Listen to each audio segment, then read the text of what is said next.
Be a part of the best pro wrestling podcast today by supporting the Going In Raw Patreon. You can enjoy access to the live taping of the show, exclusive merchandise, and patron-only episodes, and so much more. Support Going In Raw today. Click the link in the description. This is Charlotte, and you're watching Going In Raw. That sounds terrible. What's up? This is the most must-see WWE superstar of all time and his lovely, gorgeous wife, Marie. and you are going in Raw. What's up? It's your girl, Sasha Banks, the legit boss, and you are watching Going In Raw. Oh, baby, I like it raw. Oh, baby, I like it raw. And you are tuned in to Going In Raw right now. How you doing? Hey, friendo, Steve here. And Larson. And welcome to Going In Raw, the only pro wrestling podcast you need to be listening to right here at youtube.com/Steve and Larson. And anywhere fine podcasts are available, be sure to hit that subscribe button. And that includes the iOS podcast app, where in the sports and rec category, we are number one. Look at that. Thanks to all the patrons out there. It's not true. Put us up in the number one spot. No, it's not true. I don't even know where we are. You haven't searched in a while. I have not. No, we're generally like, and there's so many podcasts out these days. Like everybody and their mom, they're getting a podcast. I know. And that just like sinks us down, but we're never that far. I mean, we're usually in like the one, considering we don't have like a parent company. Yeah. We don't have like a big sponsor or anything like that. Yeah. We're number 99. Cool. We're above Eric Bischoff's podcast. Cool. Nice. Anyway. Cool. Anyways, we're also at Patreon at patreon.com/Steven Larson. holy moly, we had a fantastic turnout there at our Patreon 1,000 plus patron pizza party live stream for patrons. Yes. It was fantastic. It was great. We're going to be updating our Patreon June 1st. You know, we're sort of entering new phase. Yeah, 10 days. You know, right now the video that's up, it's like, we're hungry. We want to start a wrestling channel. Can you please support us? And now it's like, hey, we're well fed. Can you still please keep supporting us? No, it's not really that. But it is. Look, we reached a certain point, and we have sort of figured out we want to give more of our patrons more access to more things. We want to make our Patreon Best value. That's right, best value. So we're going to be adding some cool things come June 1st. So be sure to keep an eye on that at patreon.com/Steven Larson. And speaking of t-shirts, we also have a pro wrestling tee shop at prowrestlingtees.com/Going In Raw. 10 wonderful designs right now. More to come. Yes, more to come. But we're here to talk about NXT TakeOver Chicago. This happened Saturday night. Yes. And we're just getting around to reviewing it now. Well, you just finished watching it this morning, Monday morning. And we've got our Backlash review up now. We can't really... If we put too much stuff up all at the same time, none of it does well. Right, exactly. We have to space things out. Cannibalizes its own views. Yeah, so that's why it's going up Tuesday morning. We have our Raw review coming up later on in the day. However, right now we're going to talk about Eric Young versus Roderick Strong. Yes. This was a good match. It was. Every match on this card was at least good, if not great. Yeah. The only one I can say that was like so-so was the Asuka match. Otherwise, great,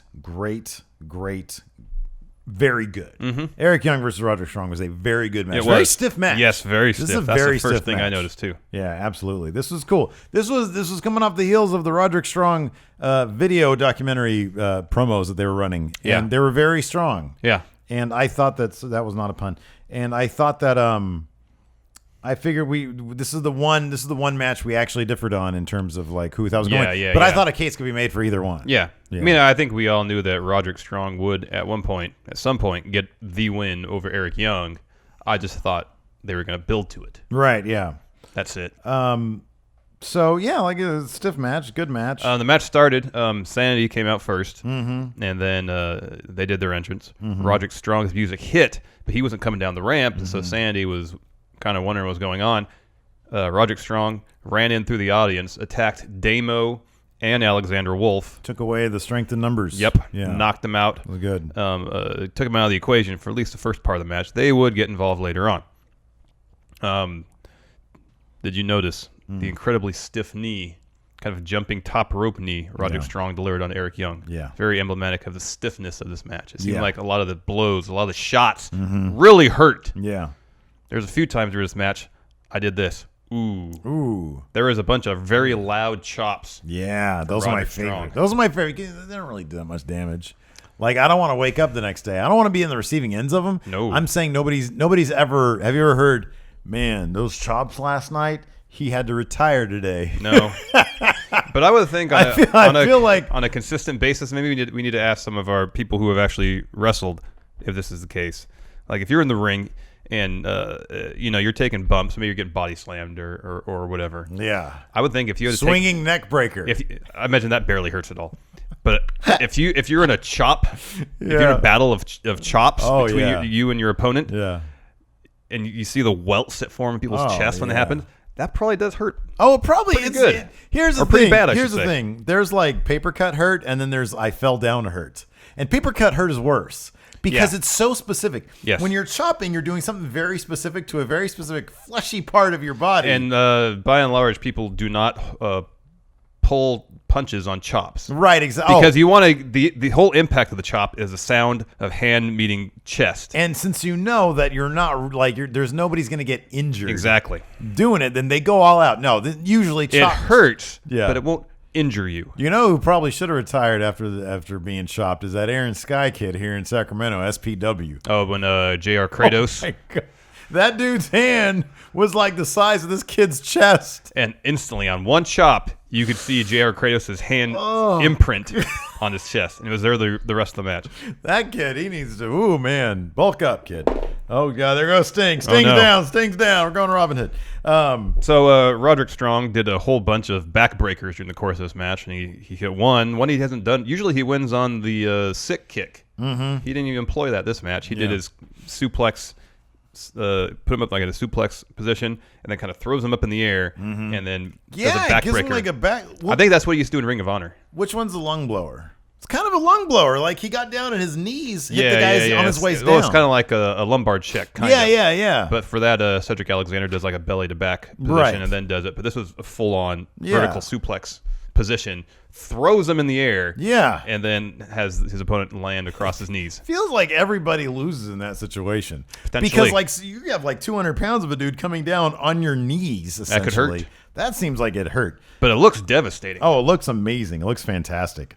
Anyways, yeah, Roderick Strong ended up picking up the win. Somewhat surprising, but I guess not. It makes sense. Whatever you chose, you can make a case. In terms of who won this match, you can make a case for it. I just felt that like out the gate on the heels of those video promos. Makes total sense. Yeah, totally.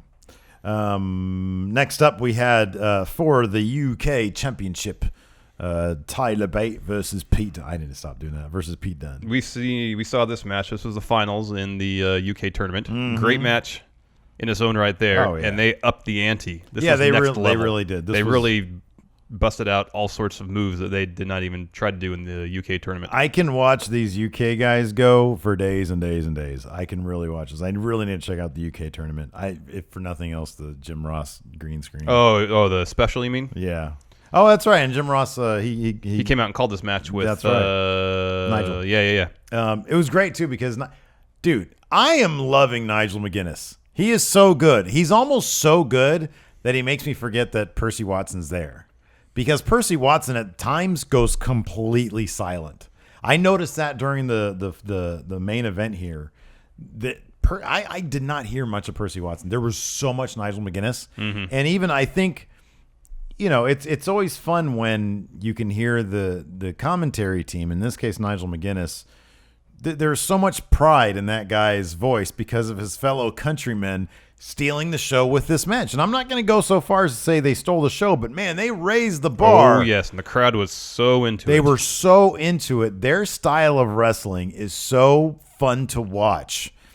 And the funny thing is, there's a lot of like technical and mat wrestling involved, and you wouldn't typically associate that with something that's fun to watch. Well, stylistically, it's vastly different than what we're generally presented with by the WWE. Yeah. Because usually mat-based wrestling in WWE, this is usually is stuff that we would call rest holds, headlocks. Right. Stuff like that. This is hard-hitting, technical, Well, flow, like very flowing There's wrestling. that, but there's also as they call it, joint manipulation. Yeah. Which we don't really see in the American style very much, Yeah. but it's very prominent in the UK because it's stuff that Marty Scurll does, Zack Sabre Jr., Yeah. Pete Dunne, Yes. where they'll bend the arm and wrist in an awkward manner and then, pull fingers the wrong way and stuff Sure. like that. And it's they know how to do it at the right time to enhance the drama of the match. Yeah. As opposed to just, okay, we need to reset for a bit. Let's do a headlock. Right, exactly. I never ever get the feeling with these guys, and I know they do, but it's like they're wrestling in a somewhat different language Yeah. than what we're used to seeing. But also, Tyler Bate did a really good job of selling all the work that Pete Dunne was doing on his arm. God, what was that move? What was the move that Tyler Bate pulled off? And he does this in every match where he shows us a new feat of He did the corkscrew 450. Yeah, off the that top was, rope. Yeah, that was good. But I'm talking about when he shows off just how much muscle is in those trunks. Yeah. Those thighs of his. Yeah. And I forgot what he did. He deadlifted Pete Dunne in some position that was Yeah. absolutely insane. Yeah, his the spin he did was the fastest I've ever I've seen. never seen anything that fast. He did No. an airplane spin, and I've never seen anybody do it that fast. That was insane. It was. That was absolutely crazy.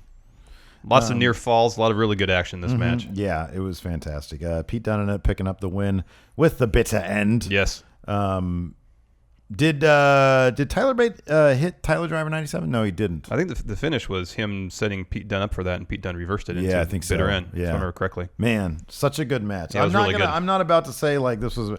Look, man, until anybody comes close to Omega Okada, there's not going to be another match of the year. And in fact, I'll be honest with you, as much as I just completely love this match, I thought this was actually the third best match on the card. Interesting. To be honest with you. Interesting. Next up was probably the worst match on the card, and it wasn't even a bad match. Still a really good match. Yeah, Asuka defended her NXT Women's Championship against Ruby Riott and Nikki Cross in a triple threat match. Yes.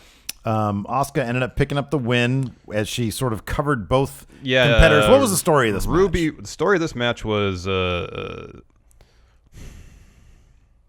Kind of feel it should have been one thing, but the addition of Nikki Cross made it into another thing because I like that they book her as sort of almost oblivious to what's going on. Yeah, but in a way, but her focus, Cross's focus, seemed more on Ruby Riott. I know the title, exactly. or at least it was on equal footing. They didn't really. It wasn't like, hey, let's both as competitors understand that Asuka is the monster here, and we should take care of that. I know. Instead, you had the wild card Nikki Cross, who just wants to just lay into people in general. Yeah. And Ruby Riott was her first focus. Yes. And so there was a lot of that going on, and then Asuka sort of taking advantage of that.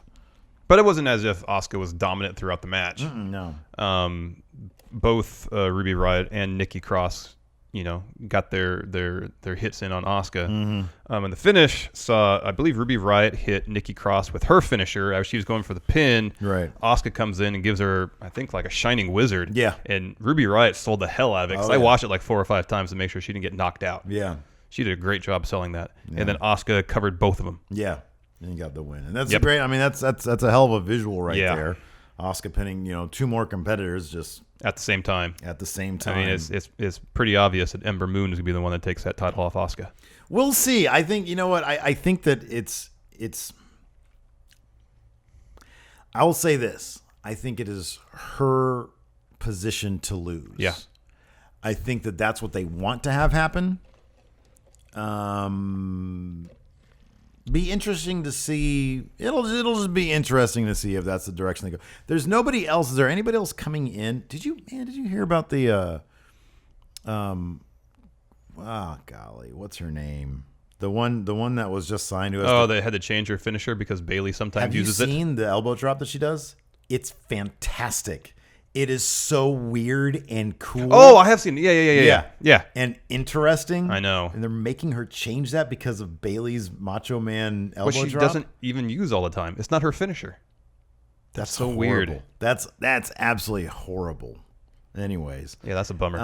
I don't know. If I'll say this, I think it kind of depends on if there is no other option, I think. Asuka needs to move on.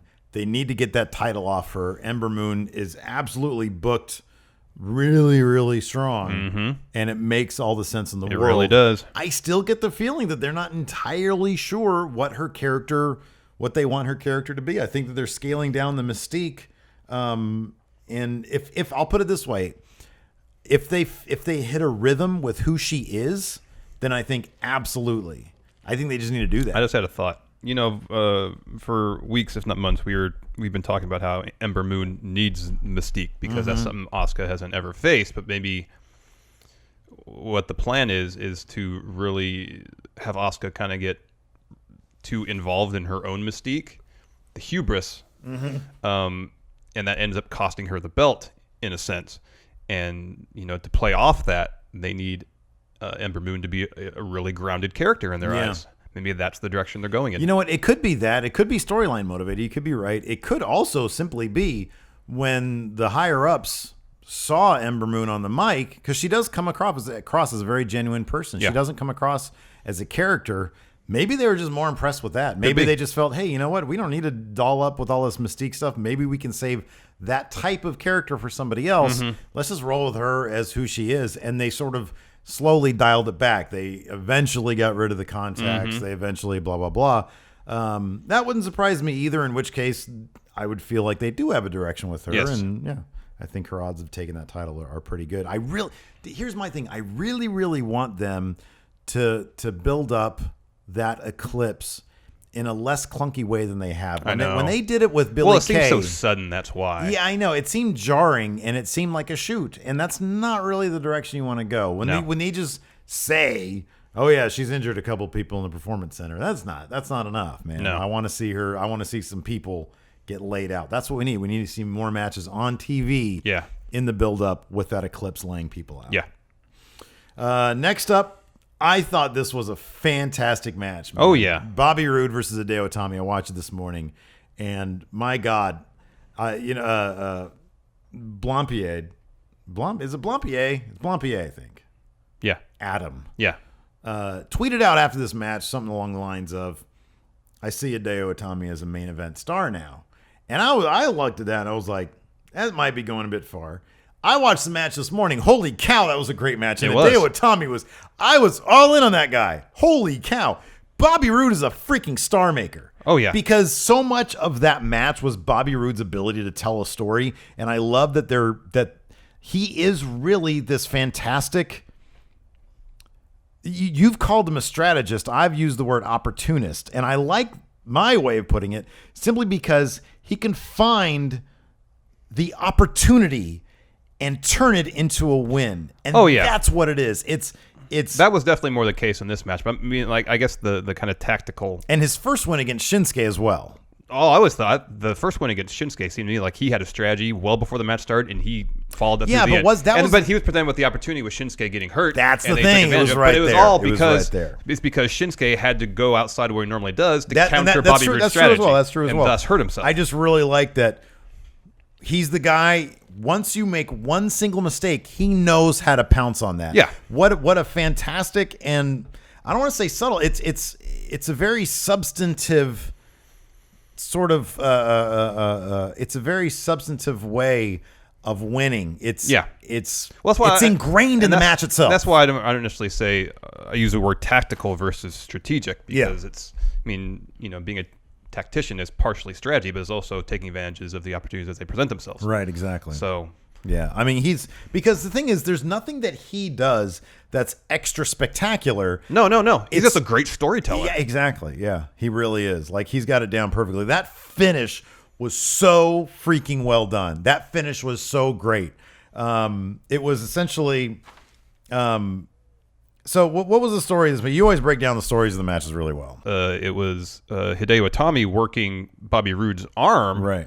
And he was taking Bobby out of his own game. Yeah. And then Roode was working Itami's leg, and with Itami with the shoulder injury.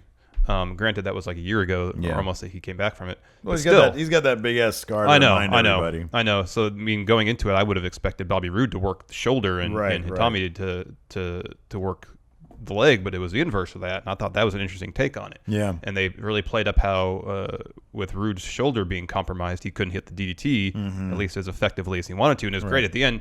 How does he counter that? He gives him 2 of them. Yeah, but he hit one Yeah. that Hideo kicked out of, and then Because Roode was selling the shoulder. and Nigel McGuinness made that point. Like Yeah. that's the thing about Nigel McGuinness, because he was a wrestler for so long. Yeah. He can articulate, he can sell these things so perfectly and not get lost in it. Yep. It's really great commentary. And then like you said, so Hideo goes for the GTS. I think didn't he? He hit one earlier, and then Bobby rolled out of the ring. He hit one, and seamlessly Bobby rolled out of the ring. Again, the tactician stuff. Yep. You instinctually know, start rolling, Yeah. and he's not going to be able to pin you, which Yeah. is great. So then walk me through the finish, because I thought it was he tries to go for another one. Bobby ends up hitting his DDT, And then, he does, but then he doesn't let go. He picks him back up and gives him another and one. the crowd gasped when he started. They gasped when he started rolling for the other one. It was a fever pitch finish, and those are the best types when the match can build so expertly into a finish like I that. know. It's something else, and not a lot of people can do it as expertly as I've seen Bobby Roode do this a couple times. Oh, his whole run in NXT so far has been one, like, he's a storytelling expert in the ring. Yeah. I mean, nothing about his in-ring style is spectacular. Yeah. Nothing jumps out at you. It's like, wow, I Yeah. can't believe that's in his arsenal. That's stuff he can do. He's just such a brilliant storyteller in the ring. And as you said, he's very effective about making his opponent look great. Yeah. That's something that's so underrated these days. You have him, you have AJ who does the Yeah. same. Kevin Owens does that too. Yeah. Seth Rollins can do that. Yeah. But those two, especially AJ and Bobby Roode, I've noticed both lately, especially AJ since he's been around. But I mean, look at the match between AJ and Kevin Owens at Backlash. Yeah. Kevin Owens dominated that match. Dominated. Yeah. It was fantastic. Next up, we had DIY versus Authors of Pain. I can't think of a better send-off match. The story of DIY, I'll be honest with you. For a while, I thought the Revival were my favorite tag team in the world. DIY has... Well, I guess now Revival kind of have to be your favorite tag team in the world. I know. Makes me sad. So DIY... They were paired together. Yeah. They weren't a tag team previously, at least in WWE continuity. Yeah. And they were kind of almost, at first, not really into the idea of tagging together, if I remember correctly. I think so, yeah. And eventually, they developed a bond, became best friends. Father, son. As we put it, yes. Yeah. And, they've had so many really fantastic moments, like the Cruiserweight Classic when they had a match against each other, and that moment in the ring. Yeah. When they lost to the Revival in Brooklyn last year for the tag titles. There was after that match was a great moment between the two of them. They had so many of them. Yeah.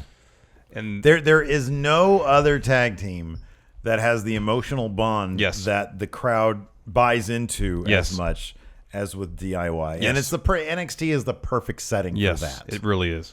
And after this match, we were getting another one of those moments. Mm-hmm.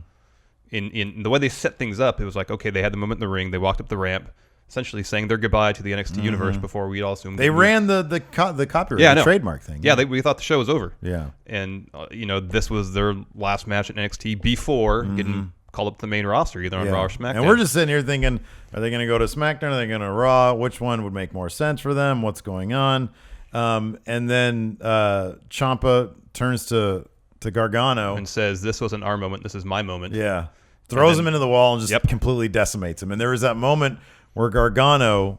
After the first knee, when Gargano looks up and is like, why are you doing this to me? But there's that moment, but he's also crawling towards his best friend because he's like, you're my father. Well, there was that after the first knee, and then Ciampa was sitting on the announce table with Gargano on him. It's the same thing. Gargano was trying to tug at him and look at him and try to get an answer about why this was happening. And then Ciampa dumped them through all those tables on the outside. The last shot with Ciampa sitting on the announce table, just kind of looking over all that he had done, and Ciampa just... There's layers to what I know, man, was going on in that him. face of his is amazing. Yeah, it's an amazing. So many layers, and what I liked about that is that nothing about it necessarily felt premeditated. Right. Yeah. It all felt like it was in response to what just happened. Speaking of which, let's go back to what happened during this match. Yeah, it was. Here's my thing. So this is why DIY up until it broke up was my favorite tag team, because we got so many amazing high spots, and that's the kind of thing you get like in a Young Bucks match. Yeah. And the Young Bucks can claim that they're the best in the world, and they have every right to say that. And I love them. I think they're great. Yeah. But to have the emotion that these two Yes. put ingrained in their matches, in their relationships, or in their relationship, that to me is the biggest X factor Yeah. for why I think they're the best in the world. Because they put on these amazing storytelling matches. They're not just spot fests. Yeah. They're really like just works of brilliant storytelling. And that's I've never seen this with anybody else. Like, it's so flippin' good.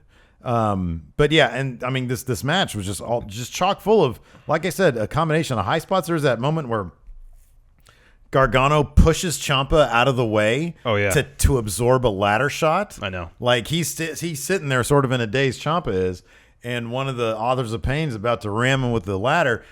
Gargano runs over there, and it's all foreshadowing for what happens later. Exactly. That's beautiful. I know. It was absolutely beautiful. Yeah, then Gargano eats the ladder to the face, sells it well. But even before that, you talk about high spots. There was the early in the match, DIY set up. They said the 20-foot ladder is probably 15 feet, maybe 12, next to the ring, and it was just hanging out there for the first 2/3 of the match. Yeah. Authors of Pain at one point set up two ladders parallel to each other on opposite sides of that ladder. Yeah, so they're like they're resting on the ring and the barricade. Yeah, and the Authors of Pain were getting ready to powerbomb Gargano and Ciampa through those ladders. DIY reverses it, gets Authors of Pain on those ladders, and do a double splash off the giant ladder onto the Authors of Pain, sending them through the ladders on the outside. It was a beautifully framed sequence camera wise. Yeah. Like that camera sitting there, and you have like in perfect symmetry. It was like a Kubrick shot. Yeah. It was perfect symmetry, and the look from both of them to each other, realizing the position that they had them in and what they can then do, and do you want to do this? The crowd starts chanting, "Please don't die." Yeah. And they both ascend, go pretty high up, and they both eat crap. Yeah. Like they both overshoot the ladder. Yeah, Ciampa looks like it landed on his head. Yeah, they both. I mean, when I was like, Gargano, what did you just do there? Because Gargano's ladder didn't even break. Yeah. He like launched over it. And so that was a beautiful sequence. There were so many great moments there was that one moment where both the Authors were near the central ladder in the ring, and they lifted both men up for power bombs, and both guys jumped up from the power bomb position onto the ladder. Yeah. There were so many great transitions like that, Yeah. where they would use the moves to transition into a situation of sort of getting the advantage. There was that one time where one of the Authors of Pain guy just was holding a ladder up, and Ciampa started running up the ladder. Yes. While he's holding it for him, essentially. There was the moment where one of the Authors had the ladder draped over his head, and they both did their finisher. Finisher on him. Yeah, that was great. That was great. There was the moment when Johnny Gargano gave Paul Ellering a super kick. That was so beautiful. He was climbing the ladder. Paul Ellering comes in, tries to knock the ladder down. Gargano comes down. Paul Ellering's like yelling at him. I love that happened, and then afterwards, they made a huge deal on commentary about how the Authors of Pain, how they would be able to work without Ellering's guidance. Yeah. But then they cut to Ellering on the outside. He's laying on the mat on the outside. Yeah. Can't move. He's not moving. Right. Except right. he's got his hand out like barking orders. Yeah. It's pretty funny. No, dude, he does this. He says, "Put him down." I know. Put him down. I know. He's It's got great. the thumbs down. Put him down. It's great. Oh, it was beautiful. There were so many. There's so a many spot moments. where one of the Authors of Pain was climbing the ladder. Ciampa comes up. This was after Gargano took the ladder to the face. Yeah.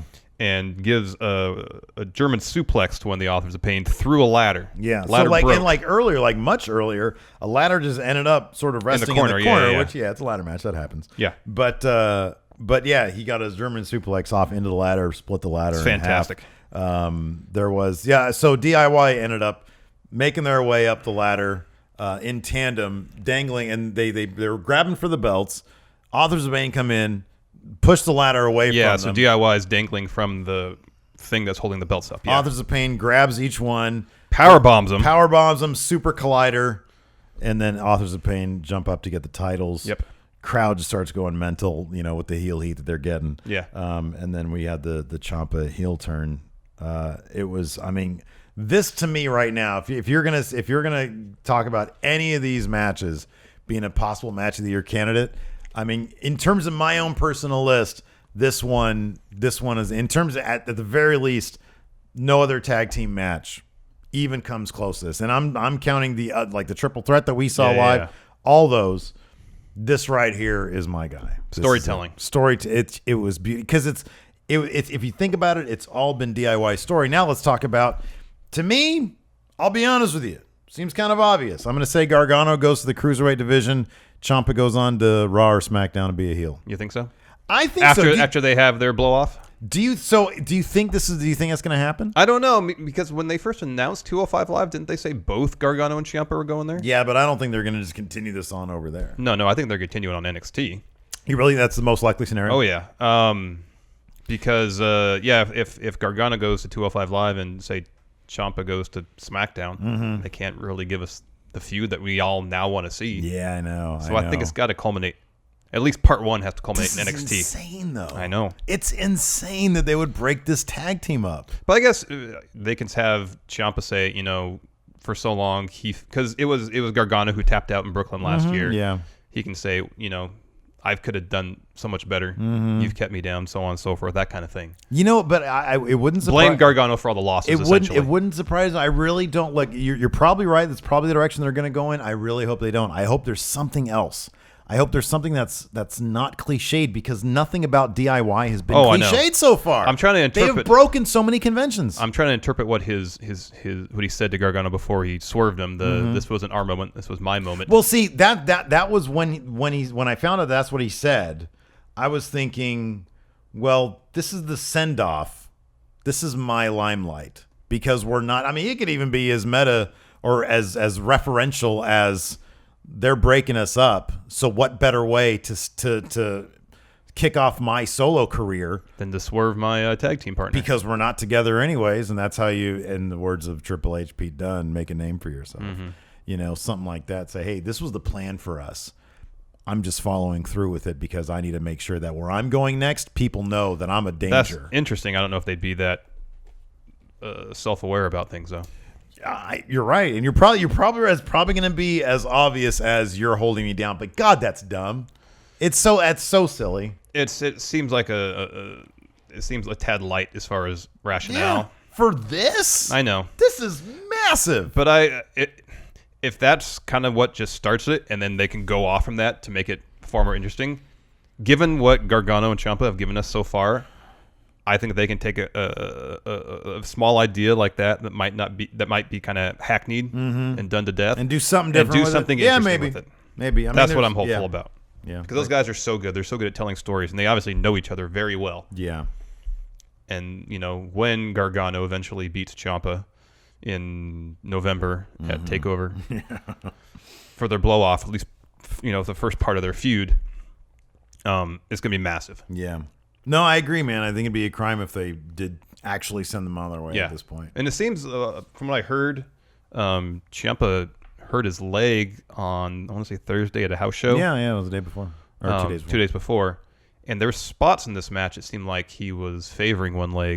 But I don't think there's ever been... Triple H said afterwards that he thought Ciampa suffered a significant injury. Yeah. But who knows? Significant injury. Who knows how much of that is we'll real see. Or not. We'll see. I mean, the tapings are Thursday?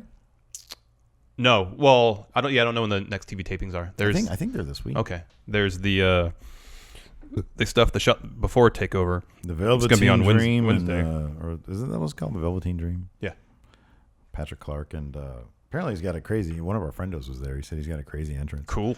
Can't wait. And Aleister Black fought also in the Kurt Hawkins show. Are you serious? Mm-hmm. Are you serious? They brought Kurt Hawkins down to NXT.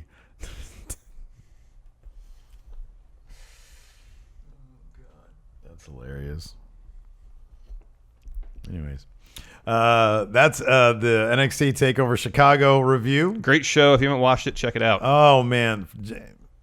Yeah, there's a lot of really, really good stuff on here. Let us know what you guys think in the comments. And until next time, we'll talk to you guys later. Bye.